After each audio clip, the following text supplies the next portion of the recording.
Good morning, students. This is Shubham Kumar Panchal from Gurukulam Public School. How are you? I hope you all will be fine. In the last video, we will discuss about the clinical thermometer, and today we will continue this chapter from the topic laboratory thermometer. So let's start. Laboratory thermometer. How to use it and what is laboratory thermometer? How do we measure the temperature of other object? In the last video we discussed that clinical thermometer can only measure the temperature of a human body. यानी पिछली video में हमने पढ़ा था कि जो clinical thermometer होता है वो सिर्फ ह्यूमन बॉडी यानी मानव शरीर का तापमान नाप सकता है। तो दूसरी चीज़ों का तापमान हम किस वस्तु से नापते हैं, तो उसके लिए हम यूज़ करते हैं लेबोरेटरी थर्मामीटर का। देखते हैं क्या होता है कि how do we measure the temperature of other object, कि हम दूसरी वस्तु का तापमान कैसे नापते। फॉर दिस पर्पस, इस उद्देश्य के लिए, देयर आर अदर थर्मामीटर, अन्य थर्मामीटर होते हैं। One such thermometer is known as the laboratory thermometer, यानी इस काम के लिए दूसरे थर्मामीटर होते हैं और उनमें से ही एक ऐसा थर्मामीटर होता है लेबोरेटरी थर्मामीटर। ठीक है, लेबोरेटरी थर्मामीटर जो है आपको दिखा रखा है कि ये इस तरह का एक लेबोरेटरी थर्मामीटर होता है। क्या होता है इस तरीके का, एक ये लेबोरेटरी थर्मामीटर होता है। लेबोरेटरी थर्मामीटर की जो रेंज होती है वो -10 डिग्री सेल्सियस से लेकर 110 डिग्री सेल्सियस तक होती है। कितनी रेंज होती है लेबोरेटरी थर्मामीटर की? -10 डिग्री सेल्सियस से लेकर 110 डिग्री सेल्सियस, यानी मिनिमम टेम्परेचर जो है वो -10 डिग्री सेल्सियस मेजर कर सकता है और मैक्सिमम जो है 110 डिग्री सेल्सियस मेजर कर सकता है। तो also as you did in the case of clinical thermometer, find out how much है small division on this thermometer. ठीक है, जैसा आपने क्लिनिकल थर्मामीटर में छोटे छोटे डिवीजन देखी थी ना बड़ी डिजिट के पीछे, ऐसे इसमें लेबोरेटरी थर्मामीटर में देख लीजिएगा। ठीक है, तो अब देखते हैं इस लेबोरेटरी थर्मामीटर को हम यूज कैसे करते हैं। ठीक है, तो यहाँ मैंने आपको बताया कि क्लिनिकल थर्मामीटर जो होता है उससे सिर्फ हम ह्यूमन बॉडी का टेम्परेचर मेज़र कर सकते हैं, जबकि अन्य चीज़ों का टेम्परेचर मेज़र करने के लिए हम यूज़ करते हैं किसका? लेबोरेटरी थर्मामीटर का। किसका यूज़ करते हैं बच्चों? लेबोरेटरी थर्मामीटर का। एक लेबोरेटरी थर्मामीटर इस तरह का दिखाई देता है। कैसे दिखाई देता है? इस तरह का दिखाई देता है। और मिनिमम टेम्परेचर जो मेज़र कर सकता है -10 डिग्री सेल्सियस और maximum 110 degree Celsius temperature measure कर सकता है। ठीक है, अब एक्टिविटी 4.4 में हम सीखेंगे कि कैसे लेबोरेटरी थर्मामीटर का यूज़ किया जाता है। उससे पहले एक नोट देख लेते हैं कि different type of thermometer are use for different purposes, कि अलग अलग प्रकार के थर्मामीटर जो होते हैं वो अलग अलग पर्पजेज के लिए उपयोग किए जाते हैं। The maximum and minimum temperature of the previous day reported in weather reports, ठीक है, are measured by a thermometer called a maximum minimum thermometer, यानी कि पिछले दिन का क्या तापमान था, क्या मैक्सिमम तापमान था और क्या मिनिमम टेम्परेचर था। आपने पता ना, दिन होते हैं, दिन में धूप गर्मी रहती है, तो पिछले दिन को कितना मैक्सिमम टेम्परेचर था और इतना मिनिमम टेम्परेचर था। ये टेम्परेचर जो है मौसम का हम एक थर्मामीटर के द्वारा रिकॉर्ड करते हैं और उस थर्मामीटर को हम मैक्सिमम मिनिमम थर्मामीटर कहते हैं। क्या कहते हैं? मैक्सिमम मिनिमम थर्मामीटर कहते हैं। अब हम एक्टिविटी 4.4 के बारे में पढ़ते हैं, जहाँ पर हम सीखेंगे कि कैसे लेबोरेटरी थर्मामीटर का यूज़ किया जाता है। ठीक है बच्चों, now take some tap water in a beaker और अ मग, यानी एक बीकर में, बीकर क्या होता है? इस तरह का एक बीकर होता है, ये देख लीजिएगा एक बीकर है। ठीक है, क्या है? एक बीकर है। ठीक है, तो एक बीकर में या एक मग में क्या कीजिएगा आप? टैप वाटर यानी नल का पानी ले लीजिएगा। Dip the thermometer in water, अब उस थर्मामीटर को पानी में डुबोइएगा। So that the bulb is immerse in water, जिससे थर्मामीटर पानी में डूब जाए, but does not touch the bottom और the sides of the container, लेकिन ना तो कंटेनर की यानी डब्बे की बॉटम तली को टच करे, ना ही उसके साइड्स को टच करे, यानी बराबर वाले हिस्सों को टच करे। ठीक है, तो क्या करना है आपको एक्टिविटी 4.4 में? एक बीकर या एक मग लेना है और उस बीकर या मग में नल का पानी डालना है। ठीक है, अब उस थर्मामीटर को उस मग में इस तरीके से डुबोना है कि वो थर्मामीटर पानी में तो डूब जाए, लेकिन ना तो उस बीकर के बॉटम को टच करे और ना ही उसकी साइड्स को। Hold the thermometer vertically, thermometer को कैसे रखना है आपको, बिल्कुल सीधा रखना है। सीधा कैसे, ऐसे वर्टिकली बिल्कुल सीधा खड़े करके रखना है, ठीक है। उसको ना ऐसे झुकाना ना ऐसे झुकाना, बिल्कुल सीधा खड़ा करके रखना है, समझे बच्चों इतना, ठीक है। तो hold the thermometer vertically, thermometer को बिल्कुल सीधा खड़े रखे। Observe the movement of mercury in the thermometer, अब थर्मामीटर में मरकरी की मूवमेंट को देखिएगा। Wait till the mercury threads become steady, और तब तक इंतजार कीजिएगा जब तक वो मरकरी का धागा एक जगह ना रुक जाए, समझे बच्चों। कब तक वेट करना आपको, जब तक वो मरकरी का धागा एक जगह ना रुक जाए। उसके बाद नोट द रीडिंग, उस रीडिंग को नोट कर लीजिएगा, ठीक है। यानी जहाँ पर वो मरकरी यानी पारा आके रुक गया, उस रीडिंग को नोट कर लीजिएगा। This is the temperature of water at that time, ये उस समय पर वाटर का टेम्परेचर है, यानी मरकरी जहाँ पर आकर रुक गया, जो रीडिंग मरकरी बता रहा है वो वाटर का टेम्परेचर है। Compare the temperature of water recorded by each student in the class, यानी क्लास में अलग अलग बच्चे जो अलग अलग टेम्परेचर नोट करेंगे उसको नोट कर लेंगे। Are there any variation in the reading, क्या वेरिएशन में रीडिंग थी। डिस्कस द पॉसिबल रीजन, किस वजह से ऐसा हो सकता है कि सबके किसी किसी के टेम्परेचर अलग आए। Let us try to answer this question, आप इस सवाल का जवाब देने की कोशिश करते हैं। तो एक्टिविटी 4.4 में आपने सीखा कि कैसे लेबोरेटरी थर्मामीटर का यूज किया जाता है। तो इसमें आपने ये पढ़ा कि एक मग लीजिएगा, यानी एक मग्घा लीजिएगा, उसमें थोड़ा सा नल का पानी भरिएगा।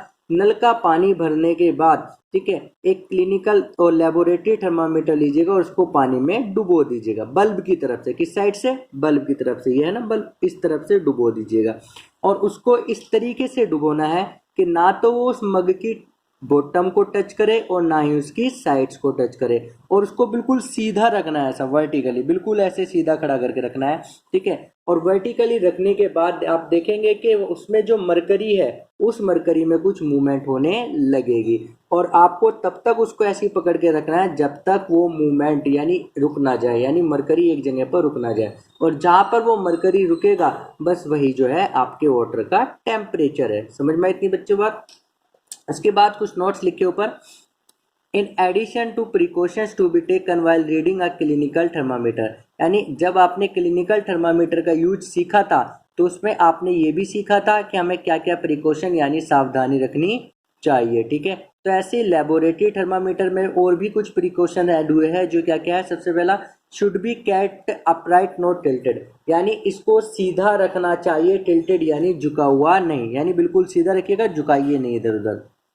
Bulb should be surrounded from all sides by the substance of which the temperature is to be measured, यानी जिस चीज का आप टेम्परेचर नाप रहे हो वो बल्ब के चारों तरफ होना चाहिए, यानी बल्ब उसमें पूरी तरह डूबा होना चाहिए।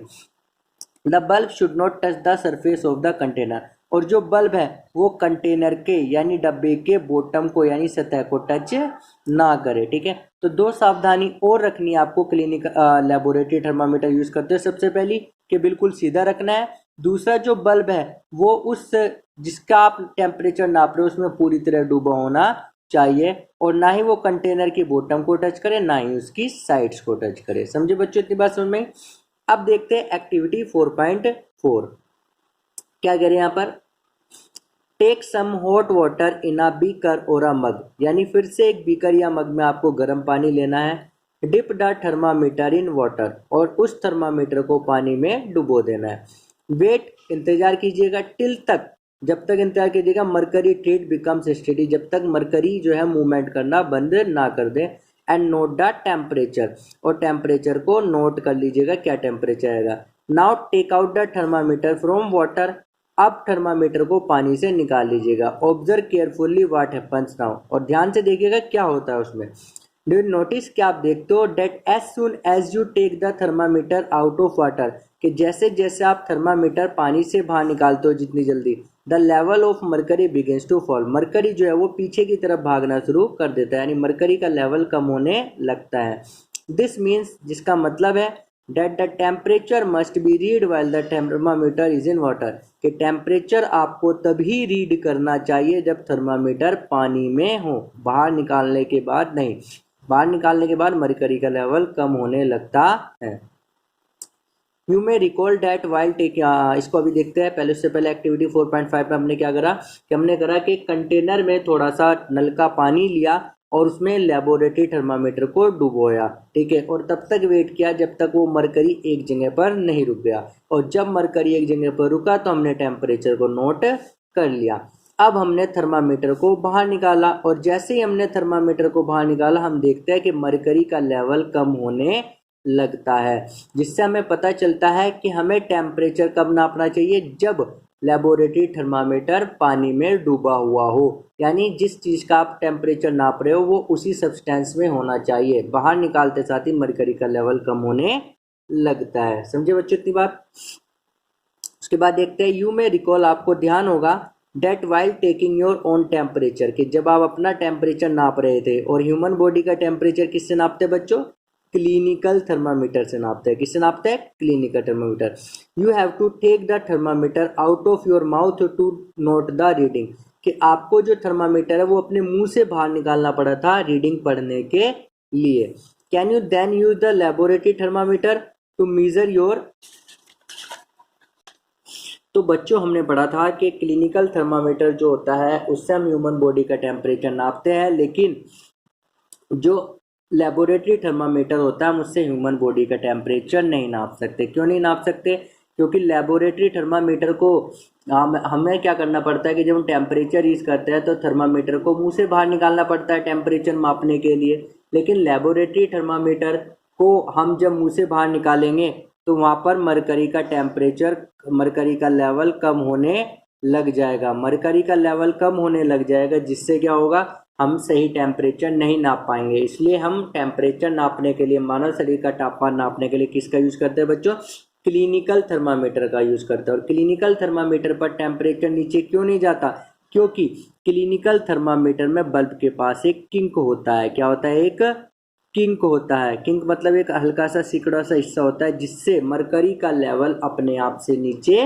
नहीं गिरता। क्या नहीं होता, जिससे मरकरी का लेवल अपने आप से नीचे नहीं गिरता, जिससे हम आराम से उसकी रीडिंग पढ़ सकते हैं। तो इसलिए ह्यूमन बॉडी का टेम्परेचर मेजर करने के लिए क्लिनिकल थर्मामीटर का यूज किया जाता है। समझ में आई बच्चों इतनी बात। उसके बाद देखते हैं हम, there is a lot of concern over the use of mercury in thermometer, कि मरकरी में थर्मामीटर में मरकरी के यूज करने से बहुत सारी चिंता की बातें हैं।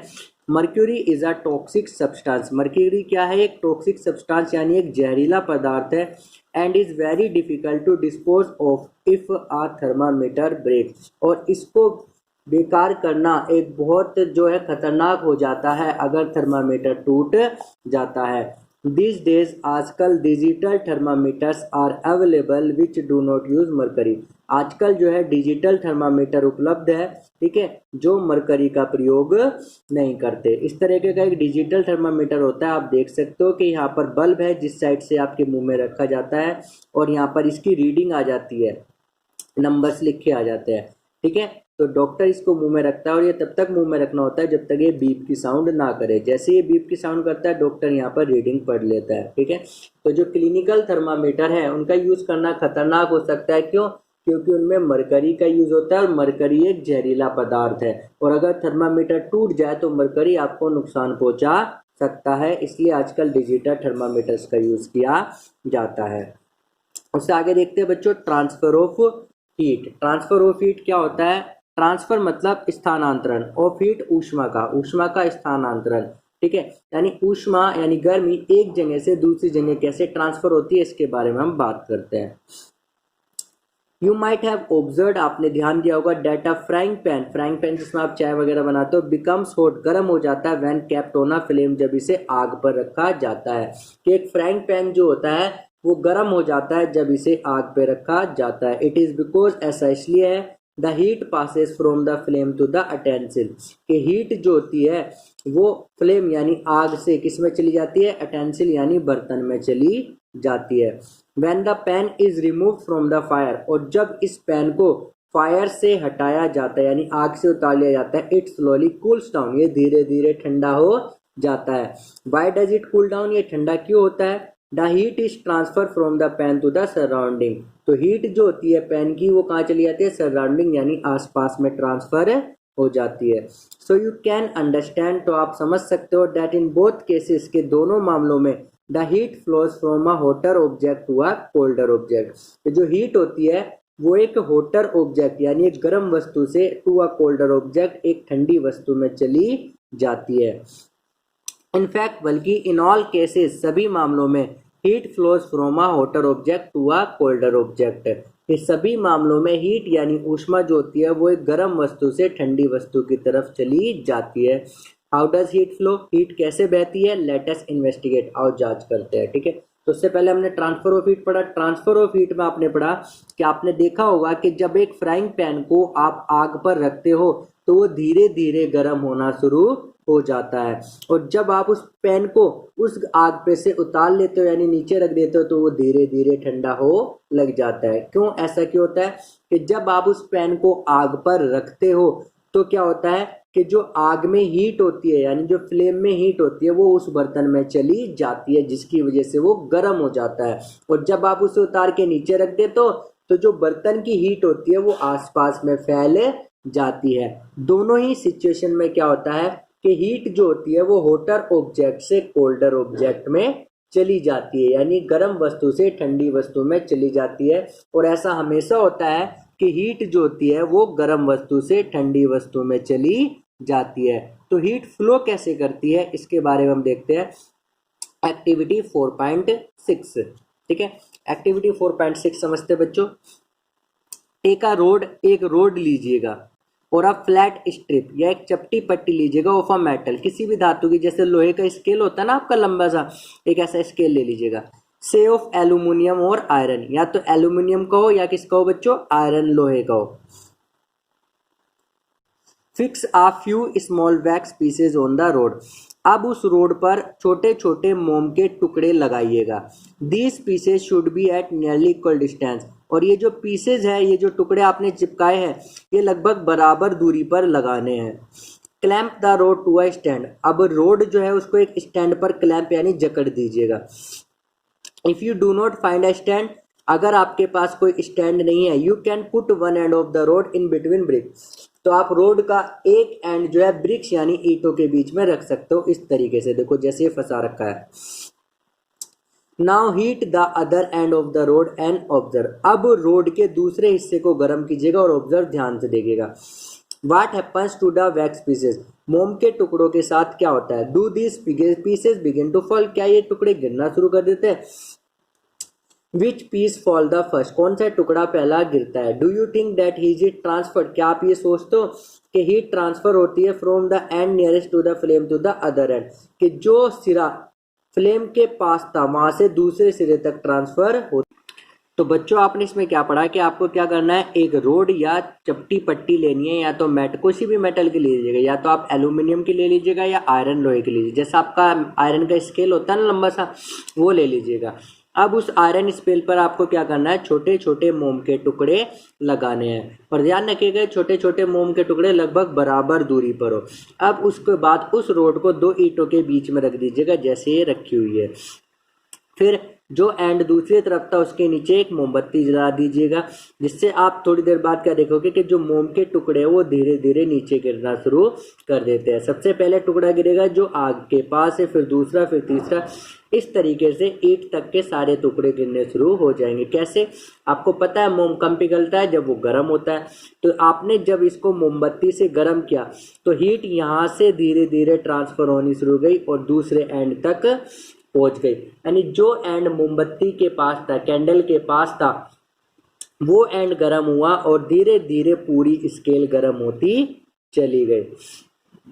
द प्रोसेस बाय विच, यानी प्रक्रिया जिसके द्वारा heat is transferred, heat transfer होती है from the hotter end to the colder end, गर्म सिरे से ठंडे सिरे तक की तरफ, of an object is known as conduction, किसी वस्तु की, तो इसको कंडक्शन के नाम से हम जानते हैं। किसके नाम से जानते हैं बच्चों, कंडक्शन के नाम से जानते हैं। क्या होता है कंडक्शन, कि जैसा आपने इस स्केल को गर्म करा तो इसके आपने इस हिस्से को गर्म करा और ये वाला हिस्सा गर्म हो गया। जैसा आप देखोगे आपने कोई लोहे का सरिया लिया और लोहे के सिरे का आपने दूसरी तरफ से गर्म किया, तो धीरे धीरे आप देखोगे कि वो लोहे का सरिया जो है पीछे तक गर्म हो जाएगा जहां से आपने पकड़ा हुआ था और आपके हाथ से छूट के गिर जाएगा। ठीक है, होता है ना बच्चों ऐसा ज्यादातर कि आप कोई भी मेटल की चीज गर्म करते हो तो इस तरीके से जो हीट का ट्रांसफर होता है कि कैसे, कि जो ठंडे सिरे से, जो गर्म सिरे से ठंडे सिरे तक की हीट ट्रांसफर होती है, इसको हम कंडक्शन के नाम से जानते हैं। किस नाम से जानते हैं बच्चों? कंडक्शन से। तो क्या डेफिनेशन होती है कंडक्शन की? The process by which heat is transferred from hotter end to the colder end of an object is known as conduction. समझ में बच्चों बात? उसके बाद देखें, इन सॉलिड, सॉलिड यानी ठोस में generally the heat is transferred by the process of conduction, यानी सॉलिड जो होते हैं उनमें ज्यादातर हीट कंडक्शन के द्वारा ही ट्रांसफर होती है। ज्यादातर क्या, हमेशा ही कंडक्शन के द्वारा ट्रांसफर होती है। Do all substances conduct heat easily? क्या सारे सब्सटेंस आसानी से हीट ग्रहण कर लेते हैं यानी अपना लेते हैं? You must have observe that the metallic pan for cooking has a plastic और वुडन हैंडल, कि जो मेटेलिक, जो धातु का बर्तन जिसमें आप खाना गर्म करते हो, उसमें या तो कोई प्लास्टिक का हैंडल लगा होता है, लकड़ी का हैंडल लगा होता है। Can you lift a hot pan by holding it? क्या आप गर्म पैन को उसको पकड़ के उठा पाते हो? From the handle without getting it, बिना चोट पहुंचे। यानी आपने देखा होगा कि जब आप खाना बनाते हो और जिस बर्तन में आप खाना बनाते हो उस बर्तन का हैंडल क्या होता है, या तो प्लास्टिक का होता है या लकड़ी का होता है, और आप उसको बड़ी आसानी से उठा लेते हो, जबकि आपको पता है कि बर्तन पूरा गर्म है, आप बर्तन को हाथ भी नहीं लगा सकते, लेकिन उस हैंडल से आप बर्तन को पकड़ के आसानी से उठा लेते हो। ऐसा क्यों होता है? पढ़ते हैं activity 4.7। Heat water in a small pan, एक छोटे बर्तन में पानी गर्म कीजिएगा, और आप बीकर या किसी बीकर में पानी गर्म कर लीजिएगा। सॉरी बच्चे, थोड़ा जुकाम रखा है, ठीक है, तो जिस वजह से परेशानी हो रही है। Collect some article such as a steel spoon, और कुछ वस्तु इकट्ठी कीजिएगा, जैसे कोई स्टील की चम्मच हो गई, प्लास्टिक का स्केल हो गया, पेंसिल हो गया, और डिवाइडर। डिवाइडर आपको पता है क्या होता है। Dip one end of each of these article in hot water, और इनका एक एक करके एक एक सिरा गर्म पानी में डुबोइएगा। Wait for a few minute, कुछ देर इंतजार कीजिएगा। टच द अदर एंड, अब दूसरे सिरे को छूइएगा। Enter your observation in table 4.3, अपनी टेबल का लिखनी है 4.3 में लिखनी है ऑब्जर्वेशन, ठीक है। The material which allow heat to pass through them easily, ऐसे मटेरियल जो अपने आप में से हीट को गुजरने देते हैं, यानी जो गर्म करने पर आसानी से गर्म हो जाते हैं, उन्हें कहते हैं कंडक्टर्स ऑफ हीट। क्या कहते हैं? कंडक्टर्स ऑफ हीट कहते हैं। For example aluminium, iron and copper. The material which do not allow heat to pass through them easily, और ऐसे मटेरियल जो अपने आप में से हीट को नहीं गुजरने देते, उन्हें क्या कहते हैं?